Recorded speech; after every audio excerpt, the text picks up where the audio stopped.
जय श्री राम। परम प्रिय मेरे भाई बहन, आप सभी लोगों को दीपोत्सव की बहुत बहुत शुभकामनाएं। माता महालक्ष्मी जी की कृपा भगवान नारायण जी के साथ में, कुबेर जी के साथ में, माँ सरस्वती जी के साथ में आप सब परिवार के जीवन में बरसती रहे।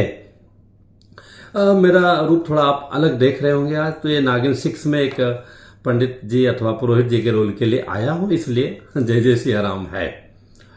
कई लोगों ने प्रश्न किया कि गुरुजी, जैसे कि 24 को जो है दीपावली का पावन पर्व है और रात्रि में सिंह लग्न भी प्राप्त होगी, लेकिन मोटा मोटी तौर पे देखा जाए तो रात्रि 2:30 बजे से ही सूतक प्रारंभ हो जाएगा, क्योंकि जो सूर्य ग्रहण लगेगा वो भारतवर्ष में 2:30 बजे प्रवेश करेगा। अलग अलग शहरों में विलंब से जाएगा, लेकिन प्रारंभ जो है चूंकि दिन में 2:30 बजे होगा, तो इसलिए रात्रि में 2:30 बजे से ही 12 घंटा पहले सूतक लग जाता है। सूतक मतलब उस समय पूजा पाठ इत्यादि कोई भी कार्य नहीं करना।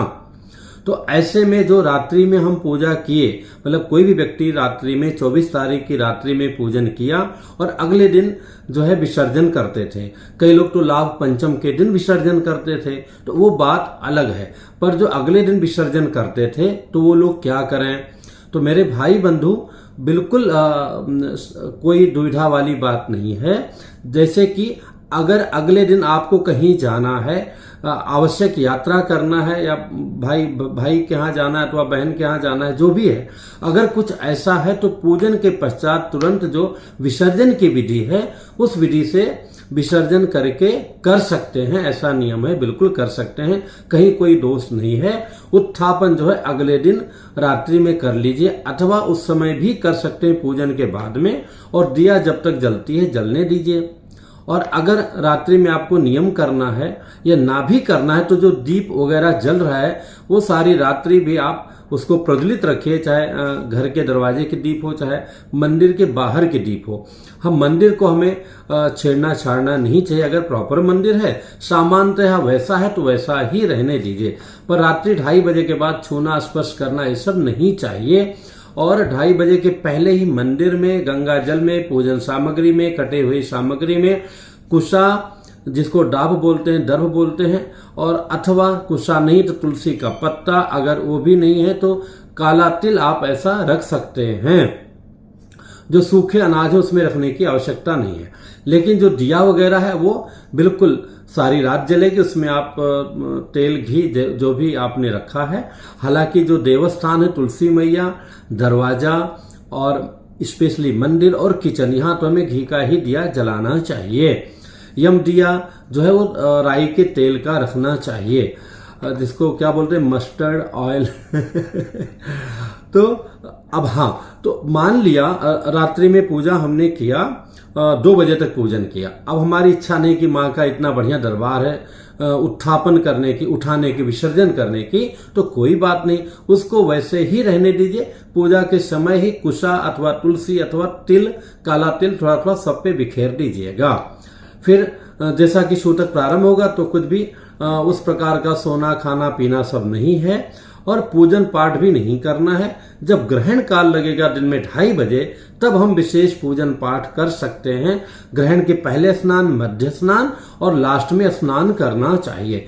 तो मान लिया शाम को आई थिंक 6:30 बजे के आसपास समापन है, तो समापन के पश्चात में स्नान कीजिए।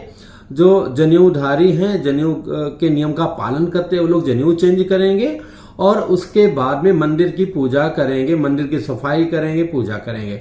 जो जनेऊ नहीं पहनते हैं तो कोई बात नहीं, वो वैसे ही स्नान करके सूर्य अर्घ सभी लोग देंगे, और उनको देने के बाद में फिर मंदिर है तो मंदिर की सफाई, घर को भी धोना पोछना चाहिए, और उसके पश्चात में भगवान जी की सेवा करनी चाहिए।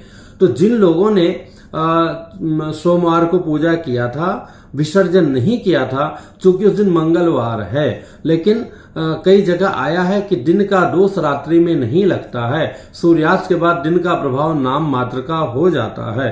तो उस दृष्टि से देखें तो रात्रि में 6:30 बजे तो ग्रहण निकलेगा, उसके बाद में स्नान होगा, पूजन करेंगे। फिर जिनकी आपने रात्रि में पूजन किया था, चाहे मंदिर से अलग बना करके माता महालक्ष्मी जी का कुबेर जी के साथ, कार्तिक के साथ, माँ सरस्वती जी के साथ पूजन किया था, उन सारे देवताओं का पुनः उनके ऊपर जल छिड़क दीजिए, चंदन अक्षत, पुष्प, धूप, दीप, नैवेद्य, मिठाई, आरती, दक्षिणा, फल इत्यादि अर्पण करके और विसर्जन की विधि बाएं हाथ में चावल लेकर के सभी जो है घर के भगवान पर नहीं, जो मिट्टी के भगवान हैं अथवा सुपारी पर हैं अथवा नारियल पर हैं, कलश पर हैं, दिया में हैं, कि यान्तु देव गणा सर्वे पूजा मादाय मामकम इष्ट काम सिद्ध्यर्थम पुनरागमनाय च। इन मंत्रों को सुनते हुए सब जगह चावल बिखेर देंगे, विसर्जन कर लेंगे, उसी समय उठा करके व्यवस्थित रख देंगे, अगले दिन ले जा करके उसको प्रवाहित कर देंगे।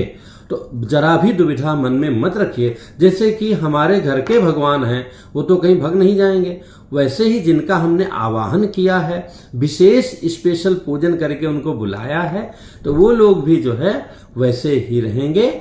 जब ग्रहण समाप्त हो जाएगा तो दोबारा उनका भी पूजन करके, चाहे संक्षेप में ही पूजन करेंगे, उनका भी पूजन करके और उनको जो है विसर्जित कर देंगे, जैसा कि करते हैं। विसर्जन की विधि का एक वीडियो उपलब्ध है।